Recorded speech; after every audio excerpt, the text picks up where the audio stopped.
Good morning, or good afternoon, or good evening, depending where in the world you are. Welcome to today's HDI V-Chapter meeting, Desktop Support, Improving the Face of IT. Today's webinar is sponsored by LogMeIn. Just a few housekeeping items, though, to get us started before today's presentation.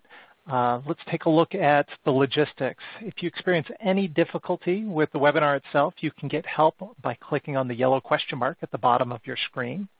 You can participate also in our Q&A session by asking questions at any time during this webcast. Being that this is the virtual chapter, we do like that virtual interaction. So please click on the red Q&A button and just type in your question to ask the question text area, and then click the submit button. We recommend you disable your pop-up blockers to be able to do this. To chat with other members who are attending today, click on the group chat button at the bottom right of your screen. We love having your exchange of ideas during the webinar, and this really gives you the opportunity to participate with others. The slides will automatically advance throughout the event. You may also download a copy of the slides by clicking on the download slide button located below the presentation window. If you're experiencing any technical problems, please visit our help guide by clicking Help link below the media player. In addition, you can contact our technical support helpline, which is also located in the webcast help guide.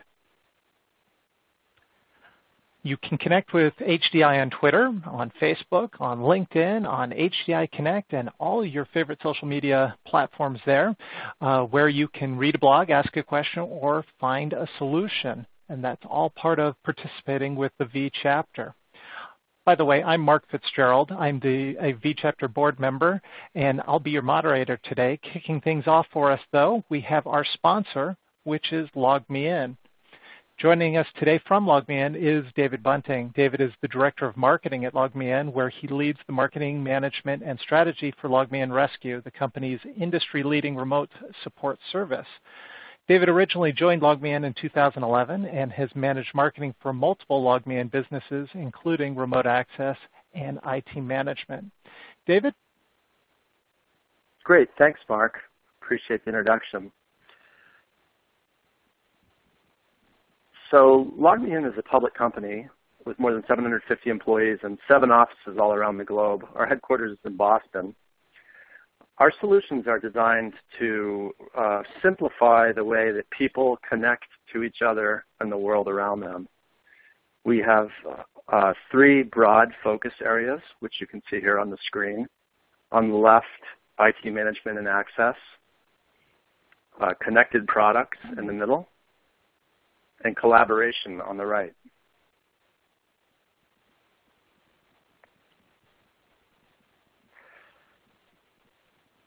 So I'm going to talk a little bit more about our solution called LogMeIn Rescue. From a customer support and help desk perspective, LogMeIn Rescue is the solution that delivers what we believe to be the best support agent and best customer experience in the industry.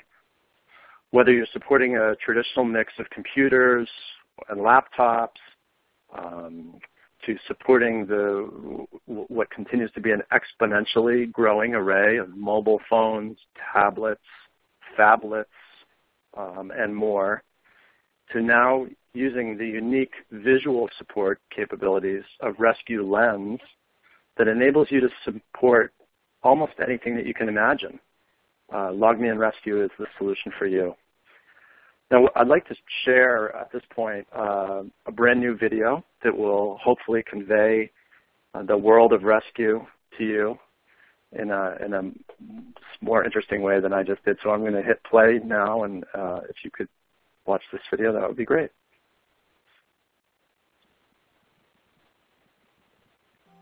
It takes years to build your company's reputation, and just a few bad experiences to knock it all down. So when your customers need help, be ready to give it with the best remote support experience available. Rescue by LogMeIn. Rescue is the only tool built for professional help desks, one-person IT shops, and everything in between. It has all the features you need to get the job done right. Whether remotely configuring mobile phones and tablets, transferring files, demonstrating features for a customer, using system diagnostics to troubleshoot Macs, PCs, tablets, and more, or taking control of a remote device to resolve a technical issue. Rescue has the power to do it all and makes it easier, faster, and more intuitive than ever before. Plus, our Rescue Lens feature lets you support any product and diagnose the problem before you even send a technician by using the camera on your customer's mobile phone to see what they're seeing. And the simple, dependable interface lets your service agents, whether just 1, 5, or 25,000, work more efficiently and effectively to resolve more issues with better results. Think of it like this: 80% of next year's revenue will come from this year's customers. So, delivering a better experience today boosts tomorrow's bottom line, all while keeping your brand and reputation intact. LogMe and Rescue. Try it for free today.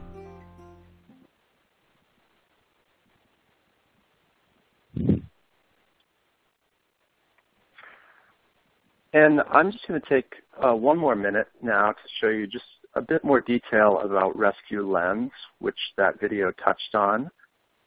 Rescue Lens is our newest feature.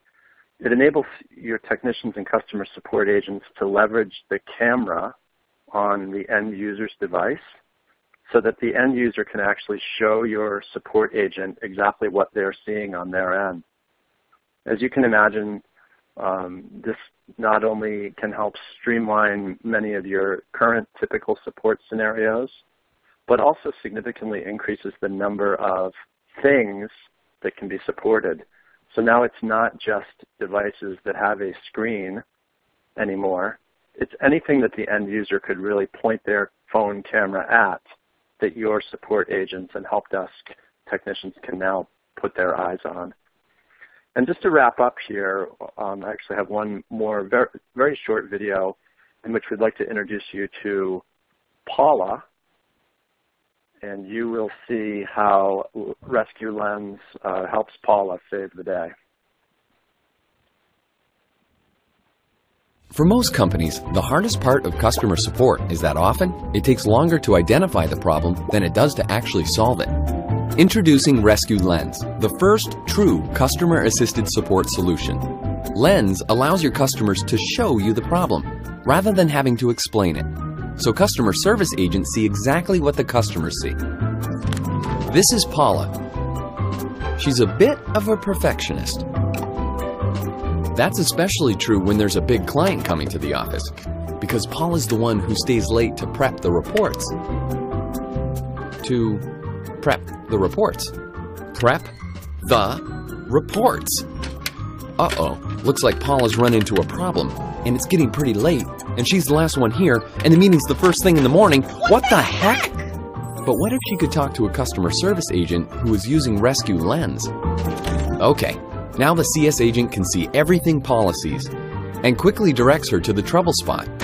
It doesn't matter if she moves her phone. This one here? Yep, that's the one. The CS agent still easily tracks the action. Without the help of a Lens-enabled CS agent, Paula ends up experimenting, and that pretty much puts her on the verge of a nervous breakdown. But with Lens, she's found the fix. And printing like a champ. The reports are prepped, and Paula's headed home for the night with not a hair out of place.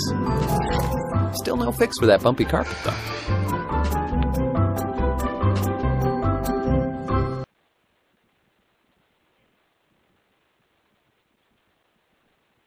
And that's it from Log Me In. Thanks very much for the time. I hope you enjoyed the videos and our presentation, and really appreciate the opportunity to sponsor this webcast. We love our relationship with HDI. So thanks very much, and have a great conversation. Well, David, thank you very much. We appreciate your sponsorship, but we also appreciate that you guys are introducing and keeping quality products in the marketplace. It really makes a difference for us. So thank you.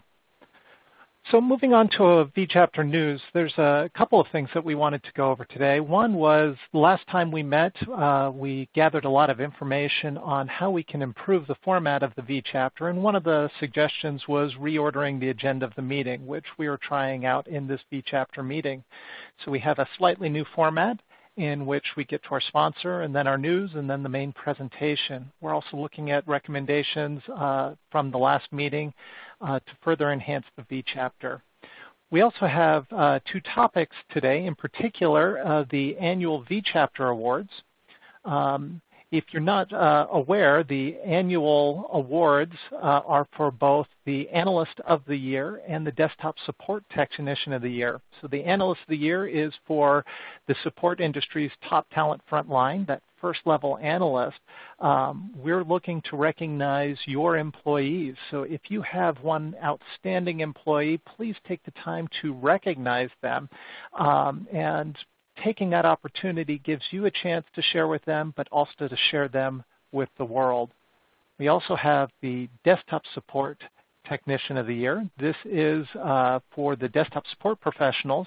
So we're looking to recognize people that are spending time either in person or over the phone focusing on that walk-up support or mail-in equipment or that desktop visit.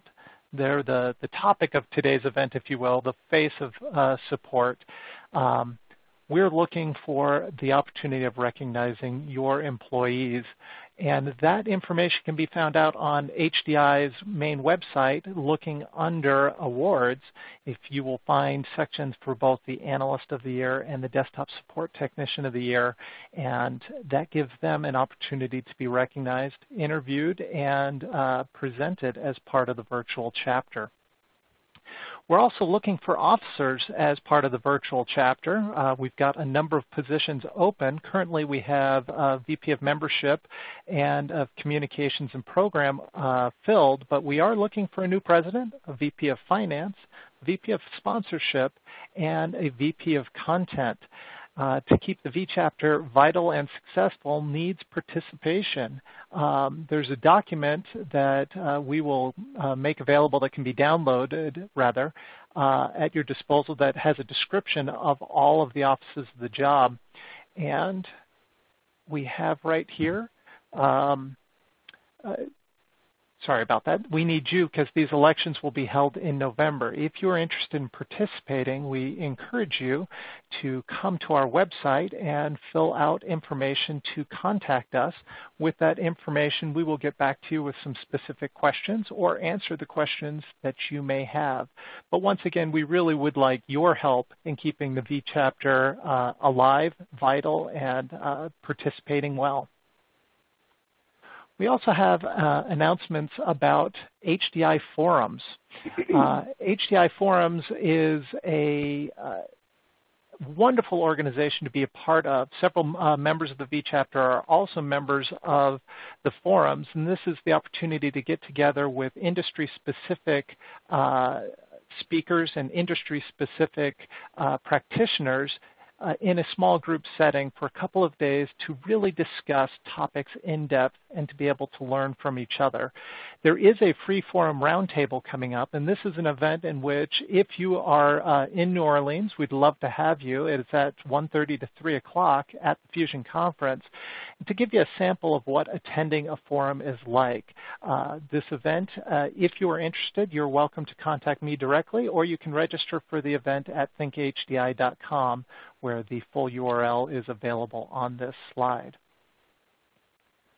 That kind of concludes our forum business, so let's introduce our featured speaker today. We have Desktop Support Improving the Face of IT by Kay Robertson. She's the Manager of Service Desk and Access Administration. Kay has been in the industry for quite a while. She has worked at Tampa Electric Company for 30 years now, holding positions in cost accounting, asset management, and more importantly, desktop support. She currently manages the Service Desk and Access Administration team for 3,500 employees. Now, this Service Desk team has won the HDI Team Excellence Award in 2009. She has assisted in a successful deployment of Windows 7 and Office 2010. As a leader, she's consistently looked to ways of improving Service Desk by participating in industry benchmarking studies, customer focus groups, and leadership book clubs. Kay has been a wonderful leader in the HDI Desktop Support Advisory Board, and she's been a past president and officer at large of the Skyway HDI local chapter in Tampa. Kay, I'm really looking forward to this. Please take it away. Thank you, Mark. I appreciate that. Good afternoon, everyone, or good morning, whatever it might be. I just wanted to just talk about the, desktop support is often called the face of IT, and like any other business unit, desktop support needs to be as efficient and as effective as possible. So today's webinar, we're going to look at the 2014 and the 2015 desktop support practices and salary report to see what has significantly improved over the past year and other notable changes. So we'll first go into the increase in ticket volume. So in 2014, you can see there was an increase of 54%, and this was largely due to the new equipment coming on board, or if you think about back in 2014, this is when the BYOD policies were just being initiated within the companies, and a lot of questions were being asked, and how to support this and that type of stuff. So there was an increase in a lot of that. And just possibly even the customers themselves have an increase in the companies. In 2015, more or less the same thing, but kind of focused on new equipment and new applications that were coming on board, and onboarding of those applications and possibly upgrading some of the older applications. This also indicates that the companies are spending dollars, and as much as the technician is irrelevant, 69% of the work is not going away. But overall, 10% of the companies reporting have seen an increase. So that is good news. And we're going to take this and break it down. But first, let's look at the decrease. Why did it have tickets decreased over time? So in 2014, we saw a decrease of 16% over the past year, and a lot of that is based on the competency of the service desk and how they're utilizing KCS, or the fact that they may be categorizing tickets correctly, and we'll talk a little bit more about that. Upgraded infrastructure took place, and just the use of remote tools is another win-win across the board. In 2015, it didn't increase as much, only 10% decreased, and a lot of that was contributed to knowledge management. Again, from 2014 to 2015, you saw a big push with the KCS in quite a few of the companies. The self-help tools that are provided for the desktop support saw a huge increase in that. And again, there's always the new equipment coming on board, and the newness of that type of equipment, the calls that are coming in, the tickets that are being driven by that. So once again, it's good to hear and good to see that the use of knowledge management and the use of the self-help tools have a factor in this. So let's take a look at, you have kind of showing you the volume of both the increase and the decrease, but, what is it that's not being captured? So is it coming from customers calling desktop support directly? So in 2014, there was only a decrease of 26%, but you saw another uprise in 2015.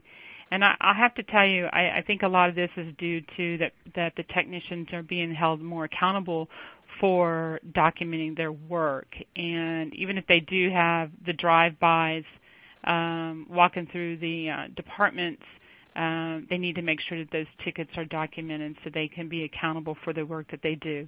And, in our environment, we have a saying that if it's not in the ticket, it didn't happen. And that's, for the service desk, but out in the field, basically the same applies. So if the technician didn't open a ticket, well, you didn't do the work. So how do you really account for the work that you do if you don't have a ticket? So you try to avoid calling the desktop technicians directly, but I know that it does happen. So here we want to take a poll. So let's get the audience involved here, and let's ask the audience if people in their organization call desktop support directly or not.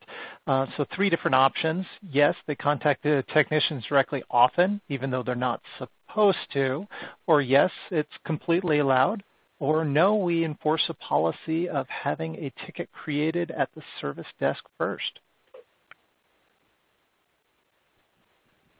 So we'll give people just a moment to answer.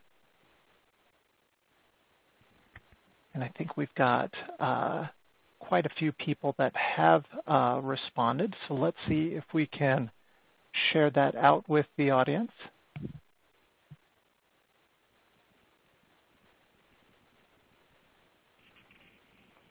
And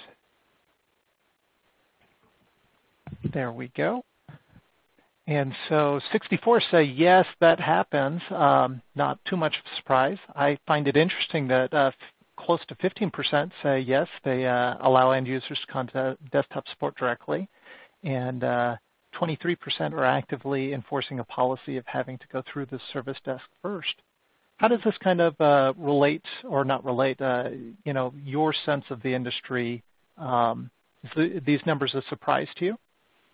Actually, they are a surprise. I mean, and so if we're allowing for them to call them directly, are those tickets being tracked? And that, I guess that's the big question here is if we allow it, then how do we know that the work is really being done? Or if that work was coming through the service desk first, would that give them more time to do more of a consulting type work versus having them just call directly? So good information there. Thank you. Yeah, thank you. All right, so let's break it down and look at how tickets are being measured.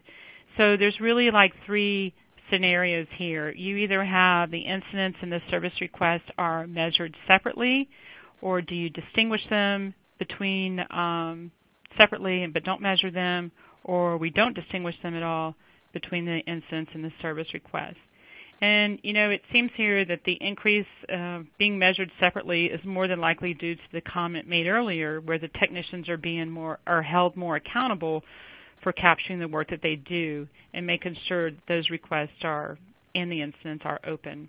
And I would also say that a lot of it has to do with companies are improving their process and identifying how things are being measured. And another reason for the improvement, I believe, is the service requests are, what you want, and the incidents are what you get. So possibly the value of service has increased unless things are broken. So this is a good breakdown of how it's being measured. And then if you go into just the breakdown of, so you had that overall, but then you take a look at that between an incident and a request. And although the incident measures have increased almost about 10%, the downfall here is that the percentage of service requests have decreased. So what we should be looking at here is, we need to increase the service. We need to provide that service to the customers, find out what they want, and start trending upwards and not looking at the incident side of it. Are things broken? And need to find out what's going on the service side of it. That's the positive. That's where you're going to get the positive feedback from our customers, your customers. So, okay, now we've talked about the breakdown, how it's measured, if people are measuring it. So let's look at if they're responding to those incidents or are they responding to the request. So let's take a look at the incidents first. And just as a reminder, the slides that I'm showing here are all based on normal priority, not high priority or not urgent tickets. So here we take a look at it that in 2015, that technicians responded less than 15 minutes. They went from less than 20% to close to 50% in responding in less than 15 minutes. That is huge. So what does that tell you? Is it telling you that the tickets are being categorized more accurately? Do they have the right tools to respond as quickly as they are? Or is the information readily available? So is the service desk putting that right information in the ticket so they can just take a look at that ticket right then and there and either, one, give that customer a call and say, I'm with you, I'll be there in a few, and are they escalating it in a timely fashion? So, you go back to where we talked about KCS and how the service desk is utilizing KCS, and they don't have that information. At least they can put as much in there that they tried, or linked with all the troubleshooting skills that they can into the ticket, which will help the technicians in the field. And then if you look at, so this was incidents. So if you look at requests, and I'll have to tell you, my apologies, but if you look at this slide and if you go back and look at incidents, it's exactly the same. So I'm just going to talk to what the correct numbers are, and then when we have the downloaded version, the corrected slide will be in the version. But so to respond to the service request, in 2014, it was from 30 to 60 minutes is, I'm sorry, let me just go back. 2014, 30 to 60 minutes was at 10%. And today, about 35% responds to service request between 30 and 60 minutes, which is a huge increase. The goal was 1 to 2 hours for responding to requests. So if we can cut that time in half to respond, that just tells you that, one, is the service desk providing all the right information? Are the tickets being escalated and categorized correctly in order for the technicians to be able to respond as quickly as they are on these service requests? So this is just responding. This is not even resolving. So let's take a look at the average time it takes to resolve. Here you can see that the technicians from 2014, it was right at 20%, and now we're a little over between about 55%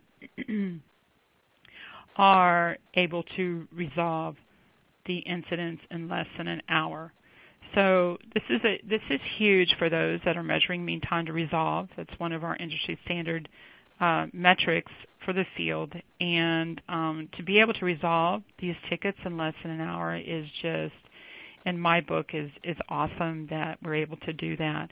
And a lot of this, once again, is knowledge management plays a key role in this. The technicians having the right tools, the technology. So you have the right tools, you have the technology use that is needed to resolve the tickets, and for them to be have such a big jump in the resolution time frame, companies are looking at improving their processes and doing more streamlining, which gives you better trending information. And I'll talk a little bit of this in a little bit, is the remote access capability.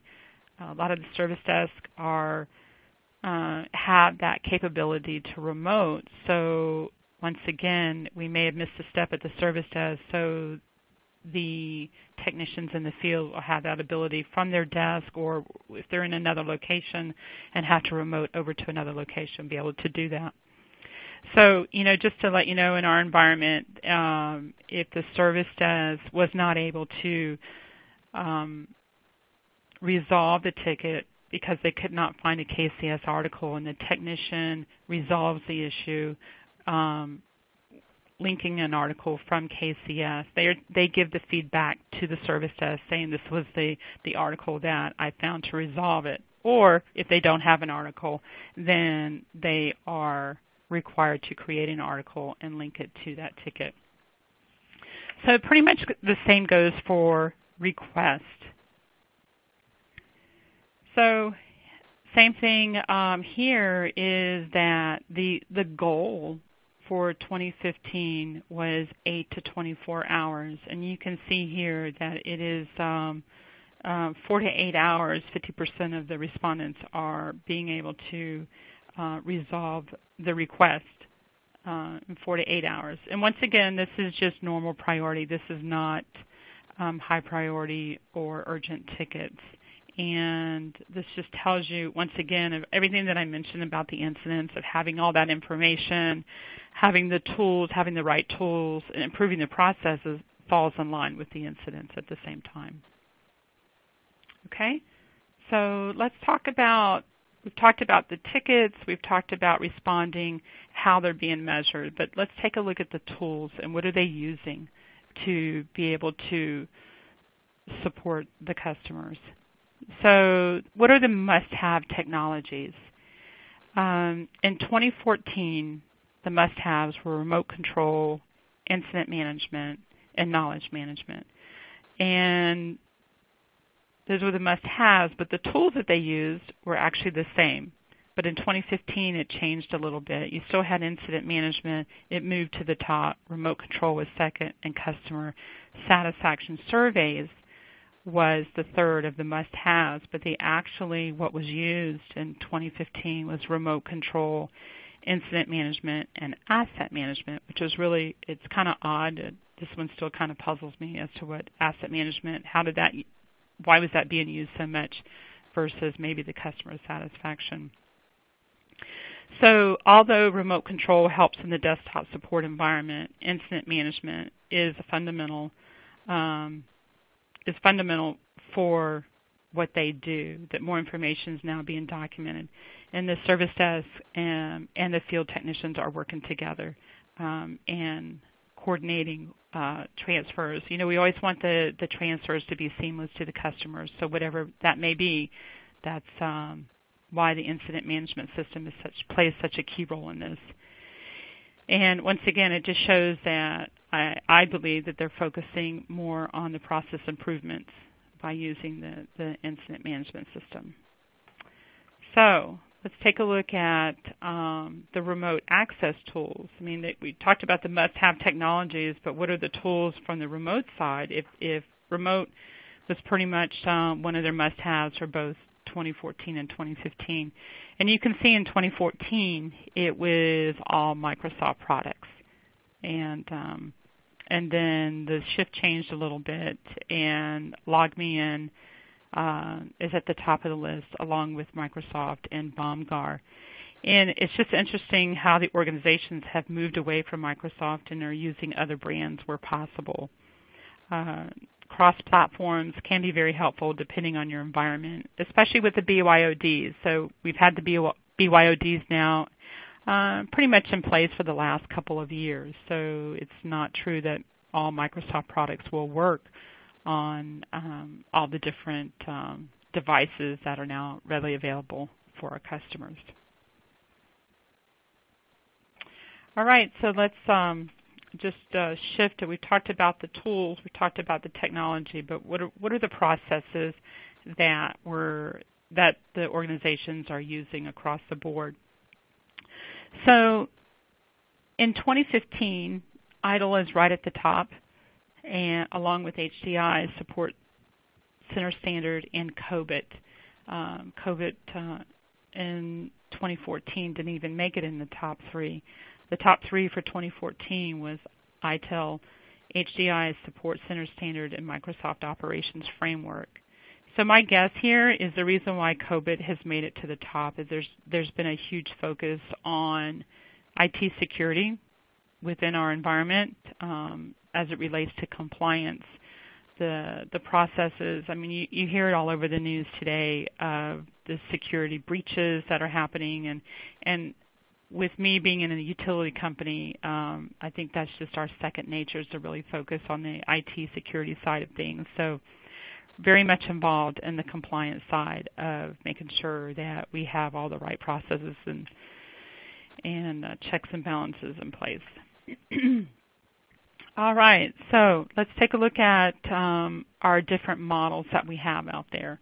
We have three different desktop support models. We either have the desktop and the support teams are distinct and separate functions, or you may have it where it's jump and run, where they may sit at the desk, a ticket comes in for the field, and they jump on it. They run and they take care of it.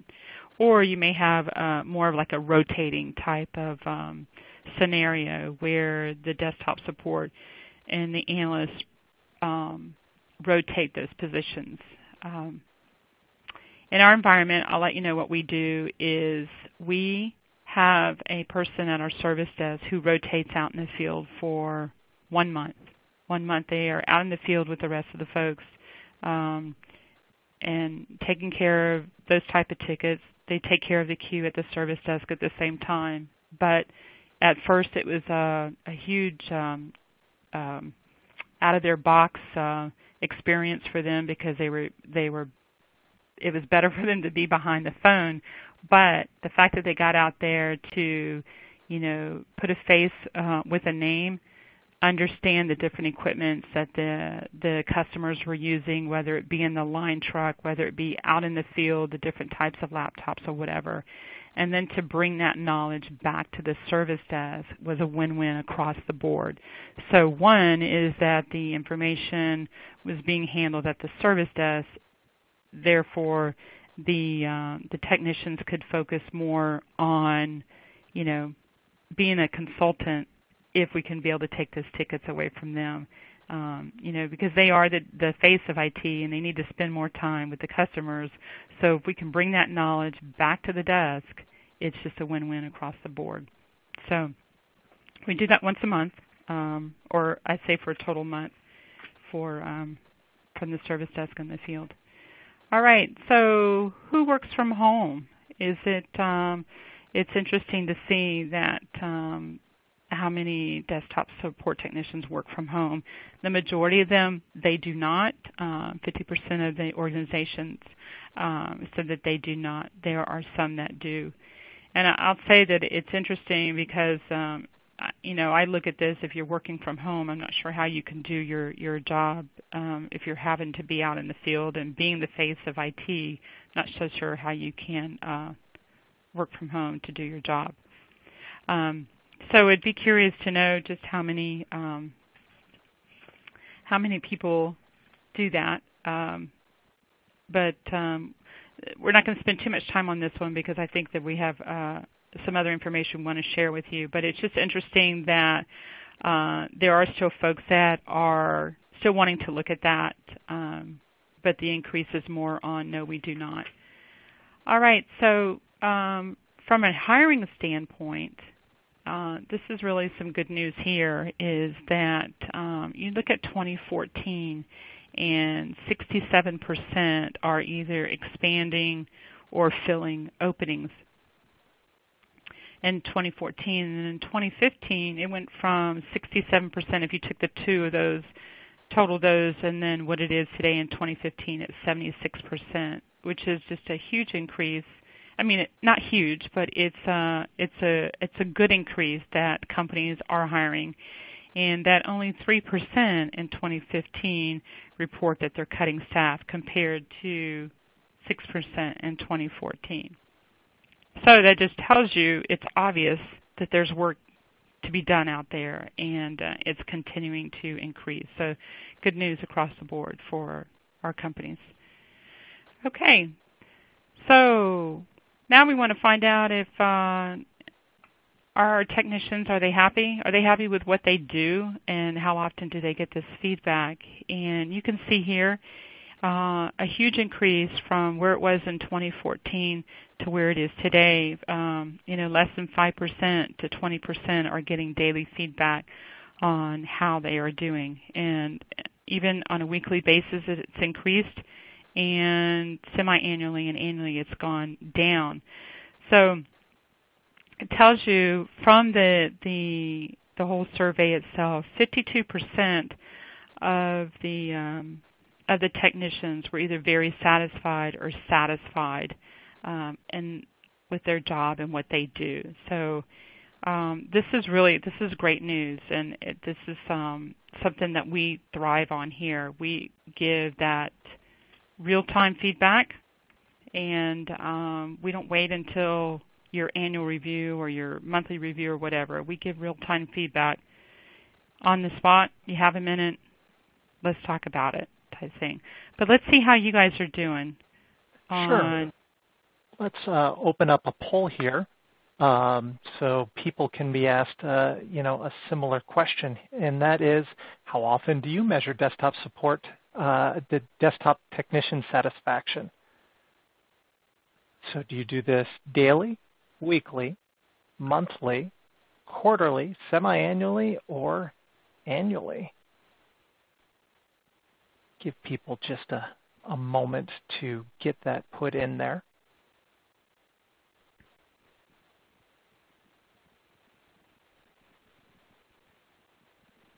Give them just a second. I think we got a good amount of people out there.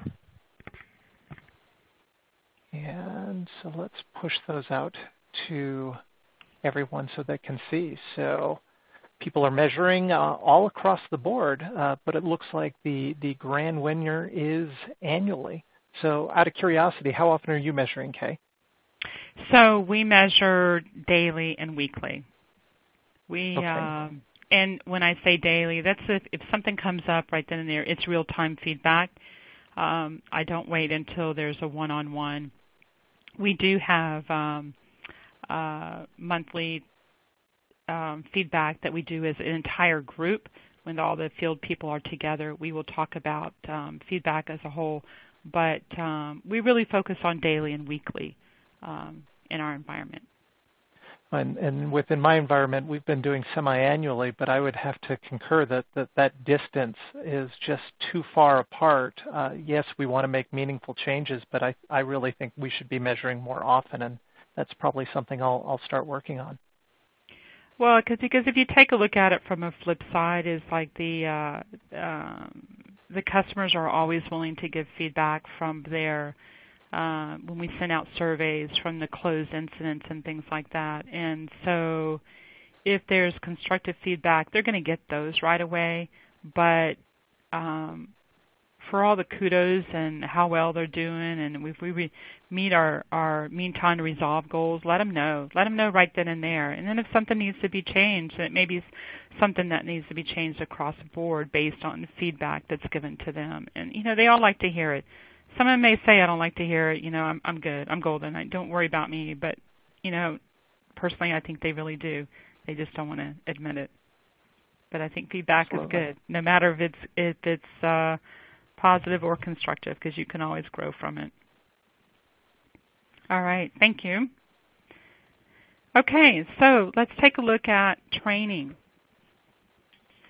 So here's been a huge focus. There's been throughout pretty much all the slides, we've talked about how KCS ties into everything we do, from the time it's at the service desk to being out in the field, and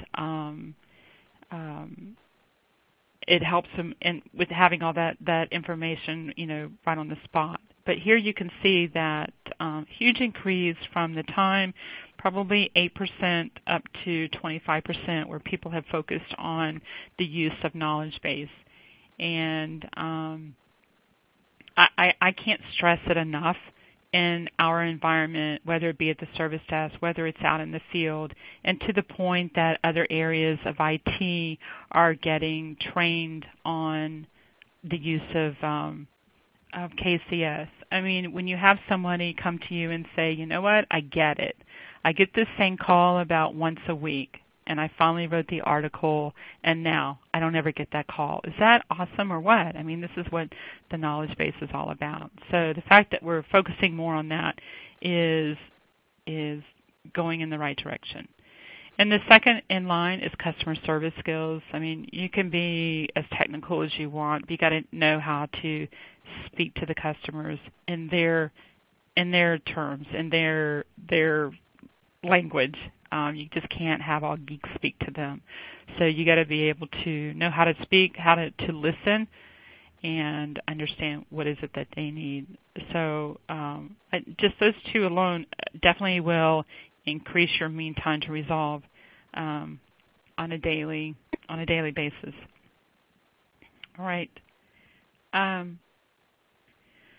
So, even though we talk about the training and that KCS and customer service skills are at the top, there's always these required certifications for the desktop support technicians.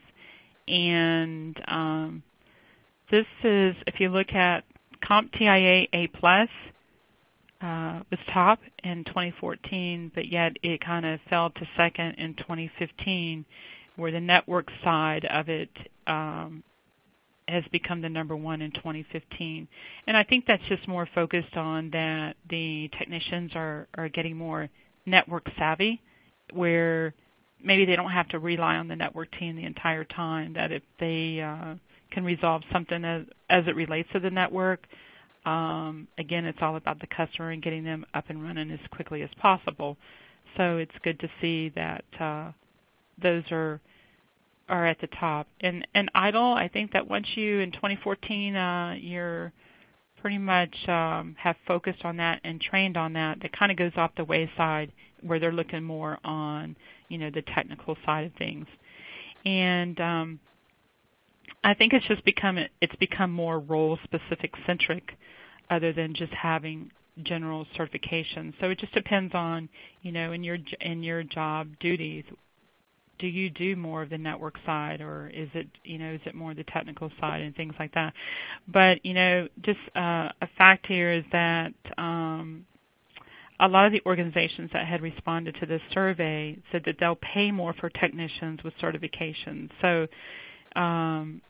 in those certifications were HDI Support Center Analyst, CompTIA Network Plus, HDI Desktop Support Technician, and CompTIA. So this is something that's really kind of across the board in the industry, where people are really focusing on having those certifications. All right. So if you have the certifications and you have that training, how long has it taken to onboard an employee? And you can see here that it's increased from 2014 to 2015, from almost a little over 10% to less than 25% for less than 2 weeks, and almost the same as 2 weeks to 1 month. But again, it goes back to that training at the very beginning, KCS. And I will just tell you, from our environment, we know that the technicians are like an extension of the service desk.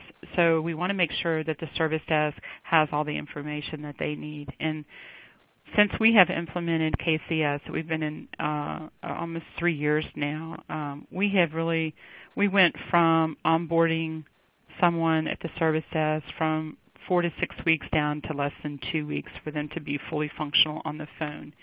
And so, when they're fully functional and able to take those calls, that's less tickets out to the field. So it's just key on making sure you have that information up front that is needed for the training. All right.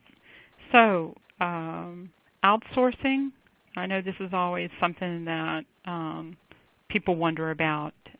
Is this the way it's trending or whatever? But as you can see here, there hasn't been much of an increase. I think the organizations are being selective on what is being outsourced. So it's just it's interesting to see here. Not much of a change has happened. And so having the certifications, having the training, all of that, it kind of gives you a breakdown of the salary from 2014 to 2015. And it's interesting to note here that in 2014, the years of experience in IT support or as a desktop support technician is a little bit higher than what they're expecting in 2015. So are they grasping that knowledge a lot quicker, getting those certifications a lot quicker, and being able to work at whatever? But and then again, you see a bit of an increase in the salary here. So, over the past couple of years, you've been given this data and you didn't know what to do with it. And hopefully with the information that you've been given today, there's so much more in this survey that we do every year that hopefully this information has helped.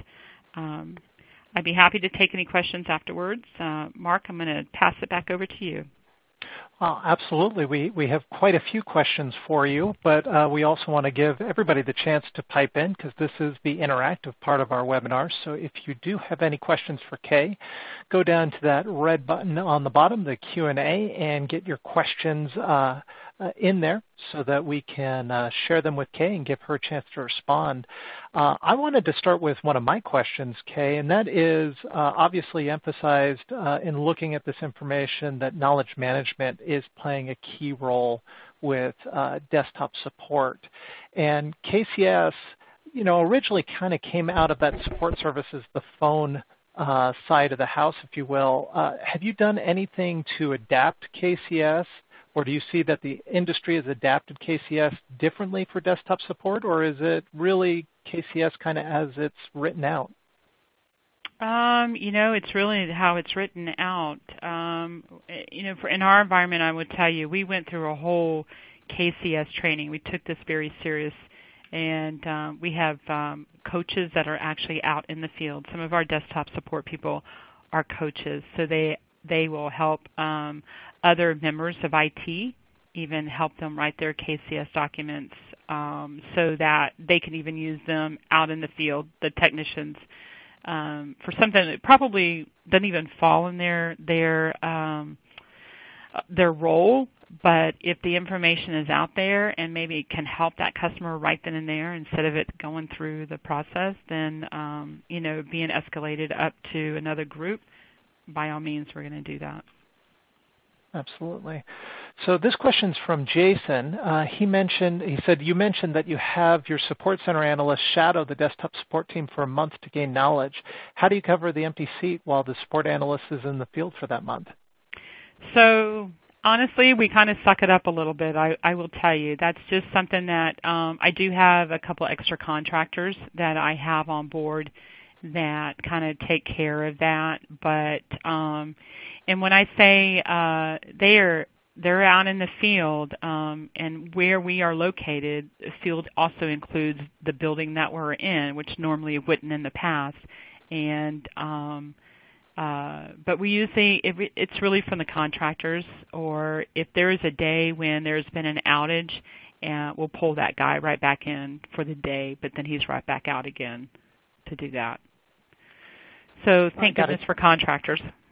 Exactly. I got to tell you, I love that idea. We do the opposite, in which we pull in our desktop support analysts into the call center for a rotation. In our particular case, they do a 4-hour shift once a week. But I would love to reverse that, kind of what you guys are doing, and pull our phone analysts out so that they're doing a full cross-training, not just one way.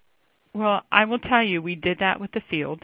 We brought them in for a week, and they have a better respect for the service desk team, because they're like, it's every day. You don't know what kind of calls you're going to get. At least out there, they can see their tickets ahead of time and know what they need to do prior to getting to the customer. So for the field people to take calls, whoa, they were just, it was really out of their comfort zone, but they appreciate it. They appreciate the work that the service desk does for them. So Mark asks, do you find when you measure daily, does your survey get ignored from your end users? I would say no. And we're talking about the employee satisfaction, correct? Correct. The technician satisfaction. So that feedback is mainly verbal feedback. That is where we don't wait for the one-on-one. I may make a phone call to a field person out in the field. This is what I'm seeing. Just wanted to let you know, kudos, because, we have on Friday, I'll explain real quick, on Fridays, we have what we call a weekly operations meeting. So we talk about all of our metrics across the board, and we have representatives from all of IT into this meeting. And we talk about the customer feedback, and that feedback may say that, Joe did such a great job, he's perfect out in the field, or, this issue didn't really get resolved. So we have both ends of that. But we see that ahead of time, so we may go ahead and give kudos to that person, or if there's some constructive feedback, we're going to give it to them right then and there, not wait for the end of the week to probably, take action on that. So We're forever. I mean, we have a good, my peers are really good about providing that feedback right then and there. So it really doesn't take away from the other surveys that are going on. Absolutely. Awesome. So Roy asks, many of the stats show real improvement, kind of such as the first-time respond. Do you think that these improvements come from better process or from more accountability to the process? Oh, I would almost have to say both. I mean, I really digging into this and knowing some of the other information from the survey is I think there's been quite a bit of process improvements along the way, but I think accountability has to go along with that. And I mean, you can see it, I think, in the increase in the tickets being documented. I think that has a lot to do with it, because if you don't have the tickets and then yet the technician says, well, I'm really busy, I can't do this. I said, well, you only have 2 or 3 in the queue. Well, but I did this, this, and this. If you don't have a ticket, then I don't think you're working, you know. So I think it's a little bit of both. Okay. Kevin asks, what's the point in a technician working from home? Wouldn't that be a service desk role rather than desktop? Well, and I agree with that. That's like basically if you're working from home, you're not really doing your job. So that was an interesting slide. I just wanted to really show that we do ask the questions on that to find out, you know, are people really doing that? But you're right. That is really from, we don't give our field people the option to work from home. You know, kind of a different viewpoint on that may be that when somebody's responsible for, let's say, 5 or 6 regional offices or something like that, they might be based at home, and then depending on where the tickets are, they're driving out to that regional office, or they're always on the road, something to that effect. That could be too, that they start from home instead of starting from the office. That's a possibility. Possibility. That's the fun thing with surveys, is you never know the full story. I know. So Lynn asks, regarding the first poll question, how do you enforce a policy of having a ticket created at the service desk first? Any thoughts on how that happens? So this has been a great discussion that we've had amongst our team itself. I mean, we really enforce that all of our customers call the service desk, no matter what. You know, they have the ability to open up a ticket through self-help, and as long as it's not urgent or anything like that. But as far as the field, we basically, you know, if you're doing a drive-by through a department, someone stops them and says, you know, can you take care of this? I know you just did it for, you know, such and such. And basically we tell the technicians, have them either one, go over to the self-help, open up the ticket, and I will take care of it, but I need for you to open up the ticket first. Or, you know what, the service desk can take care of this, so just give them a call, and they'll be able to do it right then and there. Because if you got to wait on me, it could be 2 hours before I'll be back. So you just you need to set those expectations up front, how you do that. Mm-hmm. Absolutely. You know, David asked if there was a metric or a ratio number of technicians to desktop support staff to customers, supported users. Did the survey have any data on ratios on how many technicians we should have? That's a great question. And I want to say yes, that we do have that, and I'd have to go through the book to get that. So if you want, I can, my email I think is at the end of this, or actually Roy is telling me that he can help with the ratios. So we can send out that information. Right. Well, and I think we can add on that any HDI member should be able to download a copy of the Desktop Support Practices Report. It's not just limited to desktop support people. Yeah. One of the interesting things is, you know, what ratio is the right one to use? Is it to the number of people? Is it to the number of computers or the number of devices? When each company measures it differently. So, right. For example, within my industry or my organization, our desktop support people don't touch routers or switches or anything like that on the networking side. So that's not a device that we would count in our head count, but other people would count that as a supported device by desktop. Okay, I've been told that the ratios are not in the reports, but we have research that shows that information, so we can get that information. I can send it to him, or we'll post it somewhere. That might be a good question for Ask the Expert as well. There you go. That would be a great one. Let's see. Susan asked a question that was kind of asking for clarification on the desktop support satisfaction survey. I think we touched on this, but are you measuring the satisfaction of the employee, or are you measuring customer satisfaction on a daily basis? So in this particular poll that we did, this was the technician satisfaction. Okay. So it's not the customer. This is more the technician. Are they happy with what they're doing on a daily basis? Are they happy with their job? I have some information on the ratio. So for small businesses, it's 67 to 1. And then for big companies, it's like 1 technician to 1,000. And we just actually went through this exercise internally. We've been aiming for 400 to 1 based on the environment we've been working on. But I imagine that's really different from company to company. I'm sure it is. And depending on where they're all located too, where all the offices are located. Yeah. We had another question from Jason. He says, are your desktop support technician and analysts required to have certifications? And if so, which ones? Yes, they are. One is ITIL. All of our field people and service desks are all ITIL certified. Their A+ certification is one, and some of them do have the network certification, but we really require that they all have the A+ at least. Okay, David asked a question. Do you know if the metrics are similar for L2 application support teams? I imagine that's a layer 2 or tier 2 application support teams. Say that again? I'm sorry. Do you know if the metrics are similar for a layer 2 application support team? I would say yes. All right. And question here from Zafar. What kind of metrics do you track for desktop support techs? The service desks will track abandon rate and ticket created, but currently do not gather any metrics from our desktop support team. So are there any key metrics as a manager that you look for desktop support? So mean time to resolve is one.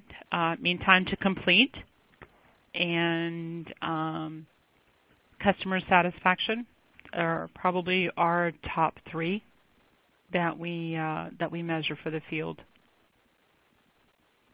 All right. And we also have, I guess the last one I forgot is our KCS participation rate. So it is really required that before they close a ticket that they have a KCS article linked to their ticket. Well, that would be a really important one for growing that knowledge management. That's awesome. Yes. And Roy is posting a link to the infographic with the ratios in the group chat for the audience. Awesome. Thank you, Roy. Thank you, Roy. All right. With your desktop support team, do they manage IT projects also and resolve incidents, or are they triage for a project team? How do they introduce? So we usually will have they're probably more on the triage side. Most of them don't get involved in projects on a day-to-day basis. Now, when we are doing major projects like a hardware refresh, then they're all involved.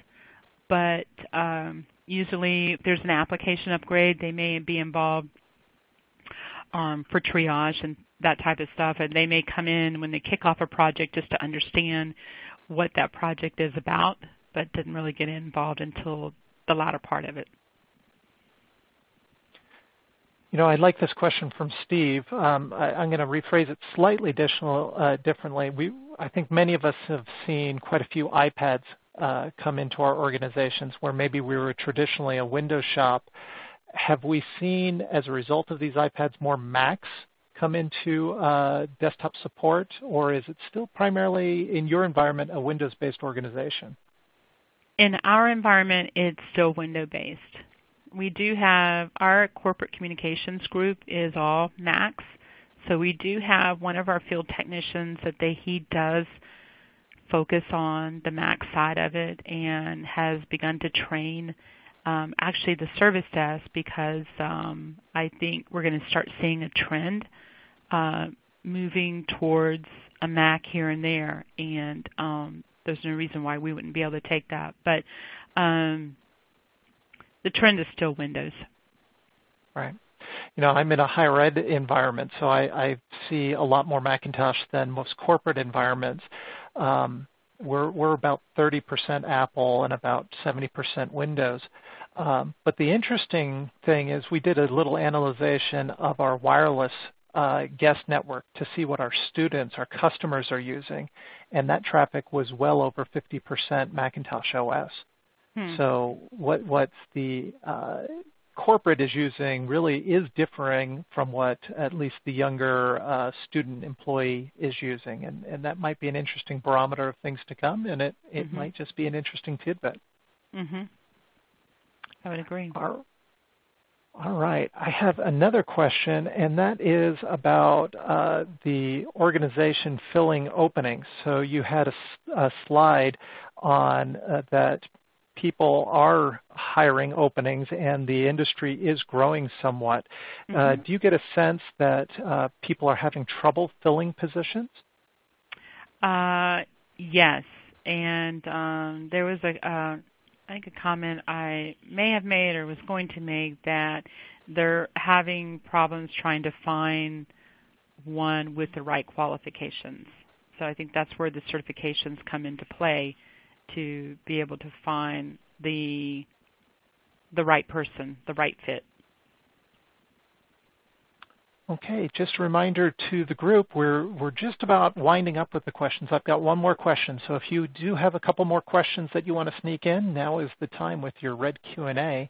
But with that, the last question I currently have is that one of the first stats you showed said the volume of tickets has increased in 69% of the organization. Does that show that there's still a strong need for the desktop support function since there appears to be high demand? Yes.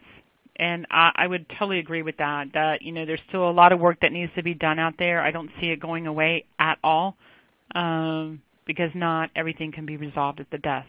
And whether it be a hardware issue or just we can't remote control into the machine, you have to be able to visit the customer. And, we all know it's all about the customer, so we know the work is always going to be there. And another question is, based on you've been in the industry quite a while and been an industry leader in the desktop support industry, are there any trends you either see from the numbers or anecdotally of changes one could expect to see with desktop support technicians over the next year or two?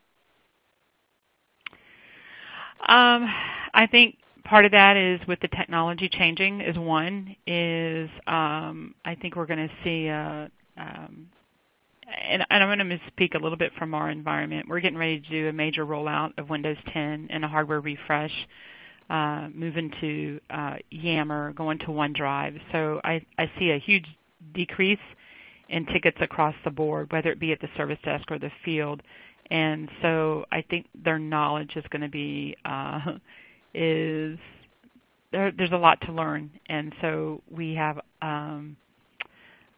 need to focus more on the training side of it, creating the new articles as it relates to Windows 10 and to Yammer and to OneDrive and all of that. So I think the trending is we're still going to see an increase. The work is still going to be out there. The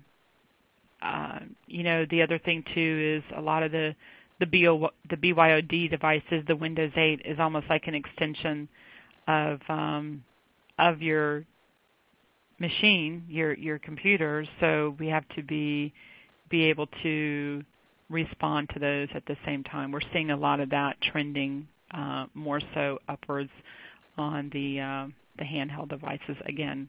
And I don't know if it's just because the Windows 8 phones came out now and we're seeing a big jump in that. With your service desk, kind of how are they set up? I know some service desks are set up on a jump and run model.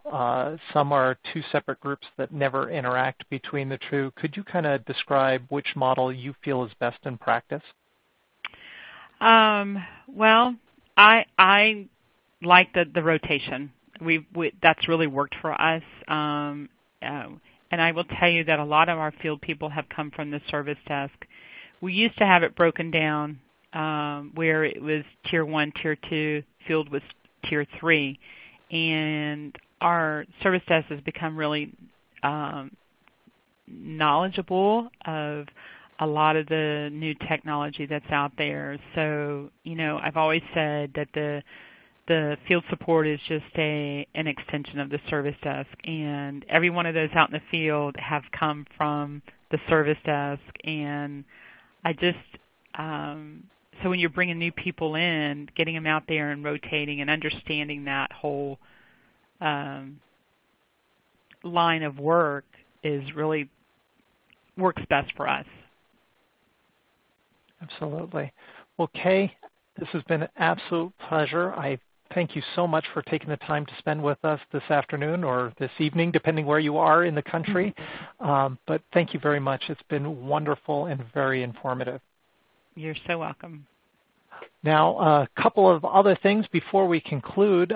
Thank you in advance for filling out our feedback form. Your participation in this survey allows us to better serve you, but it also allows us to better your chapter. This is the virtual chapter of HDI, and it includes people throughout the globe. And we want to make sure that this is a good experience for everybody involved. In the next 24 hours, you'll receive a personal follow-up email with details and a link to today's presentation. We have another webinar, an HDR webinar, coming up November 17th, and that's with the awesome Mike Hansen. Good communication practices aren't just for major outages. Just a reminder on our announcements earlier, we are looking for participants in our board. Please take the time to download the chapter resource kit so you have a good understanding of what it would be like to participate with us. And if you're interested in either the board, or if you're interested in recognizing your employees in the Analyst of the Year or Desktop Support Technician of the Year, please go out to HDI's website and find the appropriate sections to interact with us. On behalf of myself, our guest speakers, and David Bunting in sponsoring us from Log Me In, thank you for your time today, and make it an awesome day.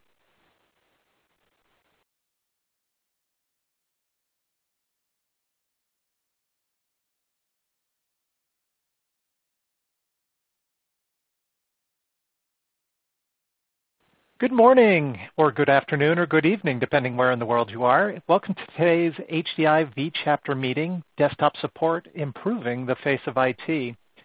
Today's webinar is sponsored by Log Me In. Just a few housekeeping items, though, to get us started before today's presentation. Let's take a look at the logistics. If you experience any difficulty with the webinar itself, you can